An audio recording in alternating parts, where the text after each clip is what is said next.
श्री नवनाथ पारायण. श्रावण महिन्याला सुरुवात झाली आहे. श्रावणात श्री नवनाथ ग्रंथाचे पारायणास खूप महत्त्व आहे. म्हणून जाणून घेऊया नवनाथ ग्रंथ पारायणाचे महत्त्व. नवनाथ पारायण करण्याचे महत्त्व. अध्याय पहिला. संबंधबाधा नाहीशी होऊ शकते. अध्याय दुसरा. धनप्राप्ती होऊन आपले कर्म सफल होते. अध्याय तिसरा. शत्रूचा नाश, मुष्टियुद्ध, विद्येची प्राप्ती, घरात मारुतीचे वास्तव्य राहते. अध्याय चौथा. कपटाची बंधने सुटतील, शत्रूचा पराभव, राजदरबारी मान. अध्याय पाचवा. घरात भूतबाधा असेल तर थांबेल व पुन्हा होणार नाही. अध्याय सहावा. शत्रूचे हृदय पालटेल, त्याच्या मनातील कपट जाऊन तो मित्र होईल. अध्याय सातवा. 84 लाख योनीतील जन्म येणार नाही, व्यथा चिंता संपेल.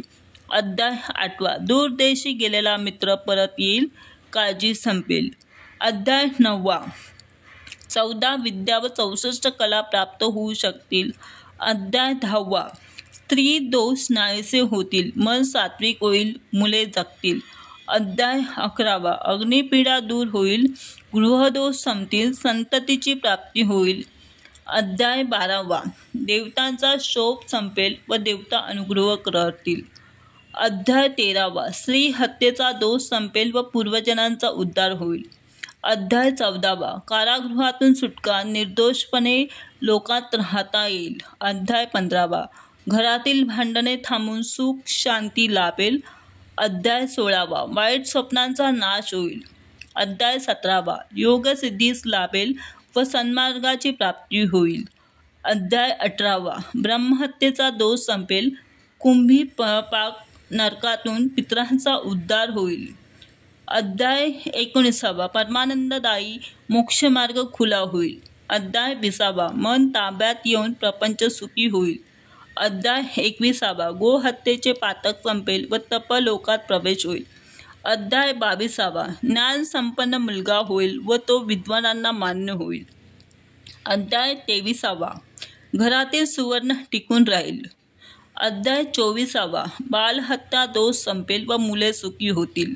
अध्याय 25वा. शाप लागणार नाही, मनुष्य जन्म मिळून सुंदर स्त्री व पुत्र लाभेल. अध्याय 26वा. गोहत्येचा दोष संपेल व मुले शत्रुतुल्य होणार नाहीत. अध्याय 27वा. हरवलेली वस्तू मिळेल, गेलेला अधिकार परत मिळेल. अध्याय 28वा. गुणवान स्त्रीशी लग्न होईल व ती अखंड सेवा करील. अध्याय 29वा. क्षयरोग बरा होऊन तीव्र ताप संपेल. अध्याय 30वा. चोरीची दृष्टी नाहीशी होईल. अध्याय 31वा. शाबरी मंत्राचे कपटी प्रयोग आपणावर होणार नाहीत. अध्याय 32वा. गंडांतरे संपतील, आयुष्य वाढेल. अध्याय 33वा. धनुर्वात होणार नाही व झाला असेल तर बरा होईल.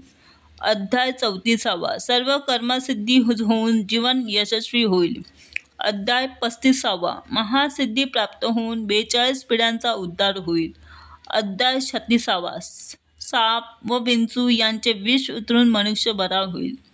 अध्याय 37वा. दुश्शीलपणा संपून विद्या प्राप्त होईल. अध्याय 38वा. हिवताप, नवज्वर व इतर ताप नाहीसे होतील. अध्याय 39वा. युद्धात विजय प्राप्त होऊ शकेल.